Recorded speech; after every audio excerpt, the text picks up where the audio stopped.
നമസ്കാരം. അപ്പൊ ഈ വീഡിയോ ബാക്ക് പാക്കർ അരുണിമയെ പറ്റിയിട്ടാണ്. അരുണിമ ഫേസ്ബുക്കിൽ 4 ദിവസം മുമ്പ് ഒരു പോസ്റ്റ് ഇട്ടു. ഇതാണ് പോസ്റ്റിൽ അരുണിമയുടെ വസ്ത്രം നിങ്ങൾ ശ്രദ്ധിച്ചല്ലോ. ഉറപ്പായിട്ടും ആൾക്കാർ ഈ ഒരു വസ്ത്രം ശ്രദ്ധിക്കും. ഒപ്പം ഉള്ളത് ബോയ് ഫ്രണ്ട് ആണ്. അപ്പൊ ഇങ്ങനൊരു പോസ്റ്റ് ഇട്ടതോട് കൂടിയിട്ട് ആകെ പ്രശ്നമായി. പോസ്റ്റിന്റെ ക്യാപ്ഷൻ നിങ്ങൾ വായിച്ചു നോക്കൂ. അടുത്ത രാജ്യത്ത് പോകാൻ റെഡിയായി, ഗസ് ദ കൺട്രി. ഏത് രാജ്യമാണ് എന്ന് ഗസ് ചെയ്യാൻ. അപ്പം ഉറപ്പായിട്ടും അഫ്ഗാനിസ്ഥാനിൽ പോകാൻ വേണ്ടിയിട്ടാണ് പുള്ളിക്കാരി ഇങ്ങനൊരു വസ്ത്രം തെരഞ്ഞെടുത്തത്. അതിന്റെ പോസ്റ്റാണ്. ഈ പോസ്റ്റ് ഫേസ്ബുക്കിൽ വന്നതോടുകൂടിയിട്ട് ആകെ വിഷയമായി, ചർച്ചയാകുമല്ലോ. കാരണം മതം റിലേറ്റഡ് ആയിട്ടുള്ള പ്രശ്നങ്ങളൊക്കെ നമ്മുടെ രാജ്യത്ത് അല്ലെങ്കിൽ നമ്മുടെ നാട്ടിൽ ഇപ്പോൾ വളരെ സെൻസിറ്റീവ് ആയിട്ടുള്ള ഒരു ടോപ്പിക്കാണ്. മതം മാറ്റം എന്ന് പറയുന്നത് വളരെ സെൻസിറ്റീവ് ആയിട്ടുള്ള ടോപ്പിക്കാണ്. അപ്പോൾ ഇങ്ങനെ ഒരു ട്രാവൽ വ്ളോഗർ, വളരെ ഫ്രീ ആയിട്ട് നടക്കുന്ന ഒരു പെൺകുട്ടി, ഇങ്ങനെ ഭയങ്കര ഇൻഡിപെൻഡന്റ് ആയിട്ട് നടക്കുന്ന ഒരു പെൺകുട്ടി ഉടനെ മതം മാറാൻ വേണ്ടി പോകുന്നു, അവള് ബുർക്ക ധരിച്ചേക്കുന്നു അല്ലെങ്കിൽ ഹിജാബ് ഇട്ടേക്കുന്നു എന്ന് പറയുന്നത് ആൾക്കാർക്ക് സംസാരിക്കാനുള്ള ഒരു ടോപ്പിക്ക് തന്നെയാണ്. അപ്പൊ ഇതിന്റെ കമന്റ് സെക്ഷൻ നിങ്ങളൊന്ന് കാണണം. ഞാൻ 1-2 കമന്റ്സുകൾ കാണിച്ചു തരാം. അവസാനം കറുത്ത ചാക്കിൽ കയറി. കുറെ പേര് ഗസ് ചെയ്യുന്നുണ്ട് ഏത് കൺട്രി ആണെന്നുള്ളത്. കാക്ക കൊത്തിയല്ലോ ദേവിയെ. കമന്റ്സ് ശരിക്കും പറഞ്ഞാൽ എനിക്ക് കമന്റ്സ് വായിക്കാൻ തന്നെ മടിയാണ്. താത്തയായോ, ഇത് ലവ് ജിഹാദ്, അതായത് അതിനെ പെട്ടെന്ന് ലവ് ജിഹാദ് ആക്കി അങ്ങ് മാറ്റി. നമ്മുടെ സമൂഹത്തിന്റെ ഒരു മൈൻഡ് സെറ്റ് ആണ്. അപ്പൊ ഞാൻ ഈ ഒരു പോസ്റ്റ് കണ്ടിട്ട് ഞാൻ നേരെ ഇൻസ്റ്റാഗ്രാമിൽ കയറിയപ്പോ ഇൻസ്റ്റാഗ്രാമിലും കണ്ടു ഇത് റിലേറ്റഡ് ആയിട്ടുള്ള ഒരു പോസ്റ്റ്. ആ പോസ്റ്റാണ് ഞാൻ ഈ കാണിച്ചിരിക്കുന്നത്. ആ പോസ്റ്റിന്റെ സ്ക്രീൻഷോട്ടാണ്. അതിൽ എഴുതിയേക്കുന്നത് കണ്ടോ?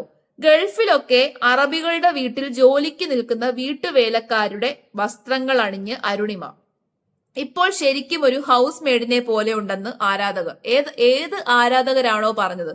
ഇതൊരു ഹൗസ് മെയ്ഡിന്റെ ഡ്രസ്സാണോ? എനിക്കങ്ങനെ തോന്നുന്നില്ല. ഓക്കെ, മോഡസ്റ്റ് ആയിട്ട് മുസ്ലിം യുവതികൾ ധരിക്കുന്ന വസ്ത്രമാണ്. അതിപ്പോ വീട്ടുജോലിക്കാര് മാത്രമല്ല, എല്ലാ സ്ത്രീകളും ഈ ഒരു വസ്ത്രം ധരിക്കാറുണ്ട്. ഇവിടെ തന്നെ ഒരുപാട്, ഇപ്പൊ ഞാൻ നിൽക്കുന്നത് ബഹറിലാണ്, ഇവിടെ തന്നെ ഒരുപാട് സ്ത്രീകൾ ഈ വസ്ത്രം ധരിക്കുന്നത് ഞാൻ കണ്ടിട്ടുണ്ട്. ഇനി ഇങ്ങനെ വസ്ത്രം ധരിക്കാത്ത അറബി സ്ത്രീകളെ നമുക്ക് കാണാൻ വേണ്ടി സാധിക്കും. ഓരോരുത്തരുടെ ചോയ്സ് ആണ്. പിന്നെ ലോങ് ആയിട്ടുള്ള അഭയ ധരിക്കും, അതിന്റെ കൂടെ ഒരു സ്കാർഫ് ധരിക്കും. ഹിജാബ് തന്നെ ആകണമെന്നില്ല. ഈ ശരിക്കും പറഞ്ഞ മൈൻഡ് സെറ്റ് നിങ്ങളൊന്ന് ആലോചിച്ച് നോക്കി. ഈ പോസ്റ്റിന്റെ അടിയിൽ വളരെ വൾഗറായിട്ടുള്ള കമന്റ്സുകൾ നമുക്ക് കാണാം. താത്തയായി, ലവ് ജിഹാദ്. നമ്മുടെ സൊസൈറ്റി എന്ന് പറയുന്നത് ഒരു വിഷം വമിക്കുന്ന സൊസൈറ്റിയാണ്. അപ്പം മനഃപൂർവ്വം ചർച്ച ചെയ്യാൻ ഒരു പോസ്റ്റ് ഇട്ട് കൊടുത്തതുപോലെ ആയില്ലേ? തീർച്ചയായിട്ടും ആയി. അപ്പൊ പുള്ളിക്കാരി അഫ്ഗാനിസ്ഥാനിൽ പോവാണ്. അഫ്ഗാനിസ്ഥാനിൽ പോകുന്നതിന് മുമ്പാണ് ഈ ഒരു പോസ്റ്റ് ഇട്ടേക്കുന്നത്. അതിനുശേഷം അഫ്ഗാനിസ്ഥാനിൽ പൊക്കോണ്ടിരുന്ന സമയത്തും പോസ്റ്റ് ഇട്ടിട്ടുണ്ട്. അതായത് നമ്മുടെ പ്ലെയിനിൽ വെച്ചിട്ടുള്ള പോസ്റ്റ് ഇട്ടിട്ടുണ്ട്. ഞാൻ അഫ്ഗാനിസ്ഥാനിൽ പോവാണ്, അതിന് മുന്നോടിയായിട്ടാണ് ഞാൻ ഈ ഒരു വസ്ത്രം ധരിച്ചത്. അഫ്ഗാനിസ്ഥാനിൽ എത്തുന്നതിന് മുമ്പ് തന്നെ ഇത് ഇടേണ്ടി വന്നു, ലഗേജ് വെയിറ്റ് കൂടുതലായപ്പോൾ ഞാൻ എടുത്തിട്ടതാണ് എന്നൊക്കെ പറഞ്ഞിട്ട്. ഇനി അഫ്ഗാനിസ്ഥാനിൽ പോകുമ്പോൾ സ്ത്രീകൾക്ക് ഈ ഒരു വസ്ത്രം നിർബന്ധമാണോ എന്ന് ചോദിച്ചു കഴിഞ്ഞാൽ അവിടുത്തെ സ്ത്രീകളുടെ വസ്ത്രധാരണമൊക്കെ വളരെ സ്ട്രിക്റ്റ് ആക്കി എന്നുള്ളത് നിങ്ങൾ കണ്ടതായിരിക്കും. നീല ബുർക്കയൊക്കെ ഇട്ടിട്ടാണ് അവിടുത്തെ സ്ത്രീകൾ നിൽക്കുന്നത്. ശരീരം മുഴുവൻ മറച്ചിരിക്കണം. എന്നാൽ വിദേശ രാജ്യത്ത് നിന്ന് വരുന്ന സ്ത്രീകൾക്ക് അത്രയും സ്ട്രിക്റ്റ് ആയിട്ടുള്ള ഒരു വസ്ത്രധാരണം ഒന്നും അവിടെ പറയുന്നില്ല. വിദേശ രാജ്യത്തു നിന്ന് വരുന്ന സ്ത്രീകള് വളരെ ലോങ് ആയിട്ടുള്ള അഭയ എന്ന് പറയുന്ന ഡ്രസ്സ് നിങ്ങൾക്ക് അറിയാമായിരിക്കുമല്ലോ. വളരെ ലോങ് ആയിട്ടുള്ള മോഡസ്റ്റ് ആയിട്ടുള്ള ഒരു ഡ്രസ്സാണ് ഈ അഭയ. കോട്ട് പോലത്തെ നീളമുള്ള, നമ്മളിങ്ങനെ ചുരിദാർ ഭയങ്കര നീളത്തിലുണ്ടെങ്കിൽ എങ്ങനെയാണോ അതിനെയാണ് ഈ അഭയ എന്ന് പറയുന്നത്. ആ വസ്ത്രങ്ങള്, പിന്നെ തലയില് ഹിജാബ് തന്നെ ധരിക്കണമെന്നില്ല, സ്കാർഫ് ഒക്കെ ഇട്ട് മറച്ചാൽ മതി. അങ്ങനെ ചെറിയ ചെറിയ നിയമങ്ങളൊക്കെ ഉള്ളൂ. അത്ര സ്ട്രിക്റ്റ് അല്ല. അതായത് അവിടുത്തെ സ്ത്രീകളുടെ അത്രയും സ്ട്രിക്റ്റ് ആയിട്ട് ഉള്ള നിയമങ്ങളൊന്നും വിദേശ രാജ്യത്ത് നിന്ന് വരുന്ന സ്ത്രീകൾക്കില്ല. പക്ഷേ നമ്മുടെ ചോയ്സ് ആണ്. ഇപ്പൊ അരുണിമ എന്ന് പറയുന്ന സ്ത്രീ, ആ പെൺകുട്ടി അവിടേക്ക് പോകാൻ വേണ്ടിയിട്ട് ഇങ്ങനെ ഒരു വസ്ത്രം തിരഞ്ഞെടുത്തു. ഹിജാബ് ധരിച്ച്, നമ്മുടെ പർദ്ദയൊക്കെ ഇട്ട് ഹിജാബ് ധരിച്ച് പോകാനാണ് പുള്ളിക്കാരി ആഗ്രഹിച്ചത്. അതിലൊരു തെറ്റും ഇല്ല. അത് പുള്ളിക്കാരിയുടെ ഇഷ്ടമാണ്. ഈ പർദ്ദ, അഭയ, ഹിജാബ്, ഇത്തരം വസ്ത്രങ്ങളെ ഞാൻ കാണുന്നത് വളരെ മോഡസ്റ്റ് ആയിട്ടുള്ള, സിമ്പിൾ ആയിട്ടുള്ള വസ്ത്രങ്ങൾ എന്നുള്ള രീതിയിലാണ് ഞാൻ കാണുന്നത്. പക്ഷെ നമ്മുടെ നാട്ടിലെ പല ആൾക്കാരും അതിനെ ഒരു ഇസ്ലാമിക് പ്രിൻസിപ്പിളിന്റെ ഭാഗമായിട്ടുള്ള വസ്ത്രം എന്ന രീതിയിലേ കാണത്തുള്ളൂ. ഒരു മോഡസ്റ്റ് ആയിട്ടുള്ള ഡ്രസ്. ഈ മോഡസ്റ്റ് എന്ന് പറയുന്ന വാക്കിന്റെ അർത്ഥം എന്ന് പറഞ്ഞാൽ സിമ്പിൾ ആയിട്ട് റിവീലിംഗ് അല്ലാത്ത വസ്ത്രങ്ങളെയാണ് മോഡസ്റ്റ് വസ്ത്രങ്ങൾ എന്ന് പറയുന്നത്. നമ്മുടെ ശരീരം പ്രദർശിപ്പിക്കാത്ത സിമ്പിൾ ആയിട്ടുള്ള വസ്ത്രങ്ങളെയാണ് മോഡസ്റ്റ് എന്ന് പറയുന്നത്. അപ്പൊ അത്തരം വസ്ത്രങ്ങൾ ഇടാൻ ആഗ്രഹിക്കുന്ന വ്യക്തികൾക്ക് അത് ഇടുന്നതിൽ ഒരു കുഴപ്പവും. ഇനി ഈ പർദ്ദ തന്നെ ഒരു ഇസ്ലാം പ്രിൻസിപ്പിൾ ഫോളോ ചെയ്യുന്ന ഒരു സ്ത്രീ, ആ സ്ത്രീ അവളുടെ ചോയ്സോട് കൂടിയിട്ട്, അവളുടെ താല്പര്യത്തോട് കൂടിയിട്ട്, ആഗ്രഹത്തോട് കൂടിയിട്ട് ആ വസ്ത്രം ധരിക്കുകയാണെന്നുണ്ടെങ്കിൽ അതിനൊരു പ്രശ്നവും. എപ്പോഴാണ് ഇത് പ്രശ്നമാകുന്നതെന്ന് ചോദിച്ചു കഴിഞ്ഞാൽ, മറ്റൊരാള് അവളെയും കൊണ്ട് ഫോഴ്സ്ഫുള്ളി ധരിപ്പിക്കുകയാണെന്നുണ്ടെങ്കിൽ.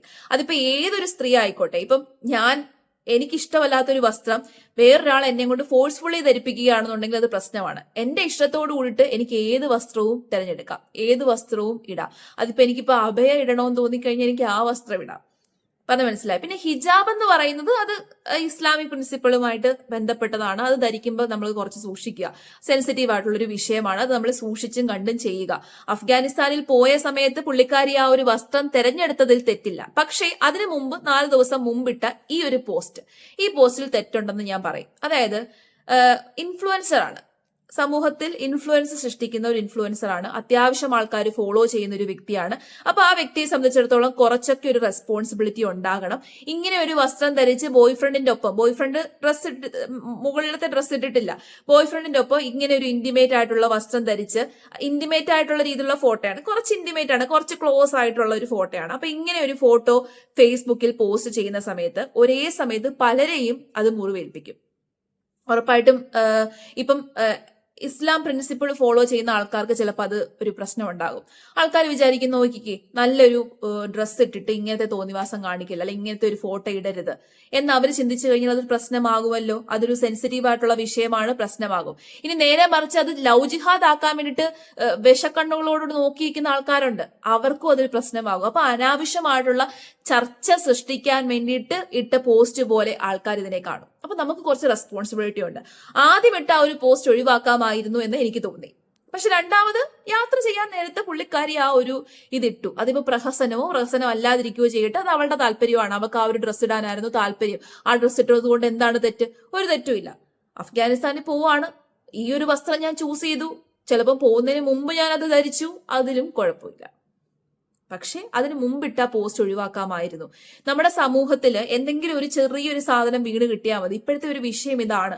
എന്തെങ്കിലും നമ്മുടെ ഒന്നാമത്തെ കാര്യം, ഇന്ത്യൻ സൊസൈറ്റി എങ്ങനെയാണെന്നുള്ളത് നമുക്കറിയാം. എല്ലാ മതങ്ങളും ഒരുമിച്ച് താമസിക്കുന്ന ഒരു സൊസൈറ്റി ആകുമ്പോൾ ഇവിടെ പ്രശ്നങ്ങൾ ഉണ്ടാകാനും പെട്ടെന്ന് സാധിക്കും, പ്രശ്നങ്ങൾ ഉണ്ടാക്കാനും സാധിക്കും, പ്രശ്നങ്ങൾ ഉണ്ടാകാനും സാധിക്കും. അപ്പോൾ ഇത്തരം ഒരു വിഷയം രണ്ടു കൂട്ടരിലും സംസാര വിഷയമാകും. അരുണിമയുടെ മതം ഏതാന്നുള്ളത് എനിക്കറിയില്ല, പക്ഷെ എന്നാലും അരുണിമ മുസ്ലിം അല്ലെന്നാണ് എന്റെ ഒരു ധാരണ. അപ്പൊ ഉറപ്പായിട്ടും മുസ്ലിം അല്ലാത്ത ഒരു സ്ത്രീ, ഒരു പെൺകുട്ടി ആ വസ്ത്രം ധരിച്ച് ഈ രീതിയിൽ ഫോട്ടോ പോസ്റ്റ് ഇടുമ്പോൾ അതിനെ പ്രഹസനമായിട്ട് ആൾക്കാർ കാണും. അത് വേറെ പല കണ്ണുകളോട് കൂടി ആൾക്കാർ നോക്കിക്കാണും. അത് വലിയൊരു ചർച്ചയാകും. ഇപ്പൊ ലവ് ജിഹാദ് എന്നൊക്കെ എന്തിനാ അങ്ങനെ കൊടുക്കുന്നതെന്നുള്ളത് എനിക്ക് മനസ്സിലാവുന്നില്ല. അപ്പൊ ആ രീതിയിൽ വരെ ടോക്സിക് ആയിട്ട് ചിന്തിച്ച് അതിനെ വേറെ രീതിയിൽ, വേറെ ഡയറക്ഷനിലേക്കൊക്കെ കൊണ്ടുപോയി അനാവശ്യ ചർച്ചയ്ക്ക് വഴിവെച്ചില്ലേ. അപ്പൊ അത് വൈറലാകാൻ വേണ്ടിയിട്ട്, ആൾക്കാരുടെ അറ്റൻഷൻ കിട്ടാൻ വേണ്ടിയിട്ട് അങ്ങനെ ഒരു പോസ്റ്റ് ഇട്ടതായിട്ട് എനിക്ക് ഫീൽ ആകുന്നുള്ളൂ. അത് ആ പോസ്റ്റ് ഒഴിവാക്കാമായിരുന്നു എന്ന് എനിക്ക് തോന്നി.